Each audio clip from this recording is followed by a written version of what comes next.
Hey, what's up everybody? How you doing? Very nice. Alright, this is my review of Medal of Honor. I'm going to try to keep it short and sweet, so if I miss anything, comment below. Alright, as you can see, we're going to start off with single player. Now, the single player is developed by a different company than multiplayer. Danger Close made the single player. I don't know if they have anything else in their past, but I do know that they have this game.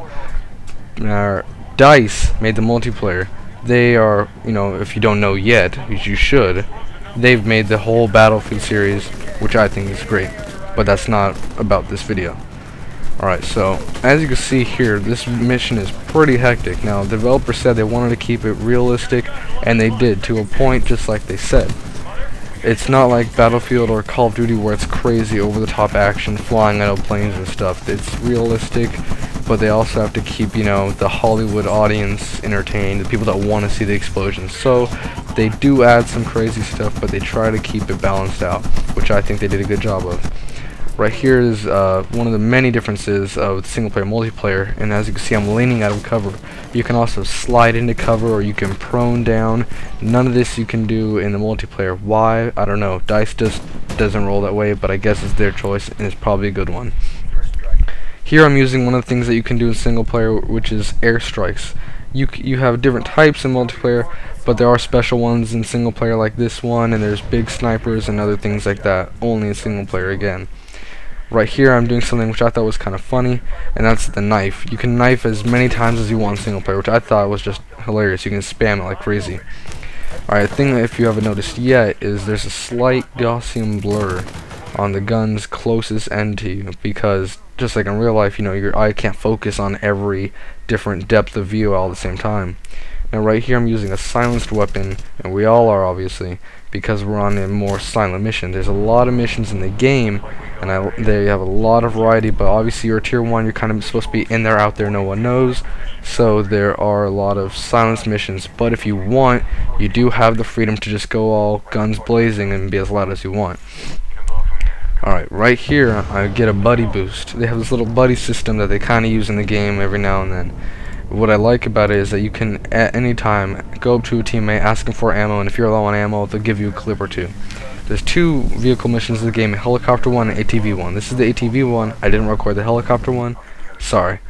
But this ATV one I thought was the best, because you can go around, you're going around with, the little villages, raiding them, killing everybody, getting out, and going on to the next place.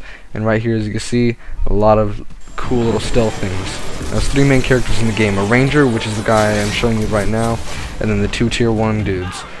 Now if you want to find out more about them, play the single player. But the ranger guy is kind of more on the Modern Warfare side. His missions are more crazy action stuff, like you can see right here. And I'm running around with shotguns, doing all this fun stuff. There's a lot of cool variety in this game, which I think is really good, but you still get to play enough as the characters to get attached to them kind of, and know what they're like. Now overall, I thought the single player was really good. I really enjoyed it.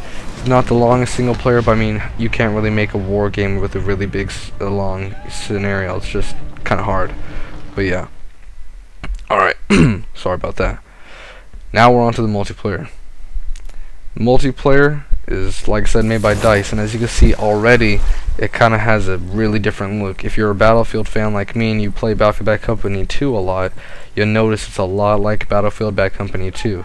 And that's because they kind of just took over the engine and upgraded it, degraded it in certain ways to, fit the audience, and then, obviously made it Medal of Honor. Now, one thing I like is right here I call in a UAV. What they did is they got rid of, the whole kill streak idea that was used in Modern Warfare, and instead now they have point streaks. You can get point streaks by getting kill assists or, capturing a point. Just helping your team can also get you points. You can actually get these streaks without even ever actually directly killing anybody. And what's great is every time you get to a certain streak, like 50 points, 100 points, 200, you have a choice to either help your team by getting a team helping one like a UAV or ammo or flak vests, or if you want to be, kind of I'm dominant, I'm the beast, whatever you are, then you can also call in things like mortar strikes, predator missiles, artillery strikes, and a whole bunch of stuff. And that guy's flying high if you didn't notice.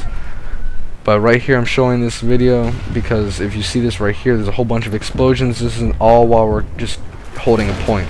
There's a couple different game type modes in this game. I don't know all of them, but I do know that there's team deathmatch, there's a rush mode like from Battlefield, there's also a domination like from Call of Duty, and obviously there's hardcore and all that stuff, and for all of us PC gamers, there's a lot of variants. Alright, now there's 3 types of classes: Rifleman, Special Ops, and Sniper. They all are, you know, kind of unique in their own ways, but those are the only 2 classes you get. You can customize them, but they're not fully customizable. But as you can see, there's different scopes, barrels, and different types of ammo, or a slight extra little perk you can get for your character. You can unlock other guns other than just the ones you see at first, like you can get shotguns and LMGs, but they're only usable with the one class that they are stated to. You can't just use a shotgun with any other class like you could in Battlefield. Like I was saying earlier, the multiplayer that is pretty fun. Not the best. I think personally that Battlefield and other ones kind of top it, but it is a good mix between like a Battlefield and a Call of Duty. You do get a good variety of both games within this game, but it's going to be a little harder for you Modern Warfare players because it's kind of like Battlefield where you can't just run in there and shoot like crazy. You actually have to be a little tactical. Now there's a lot of open, you know, games you can go to, but if you're going to go for this one directly for multiplayer, I say make sure you're kind of on the Battlefield side of the fans, because that's kind of what this game is directed a little more towards. And with that, it's the end of my review. I give the game a total of an 8.5 out of 10, and I thought it was a great game. Hope to see Medal of Honor 2 coming soon.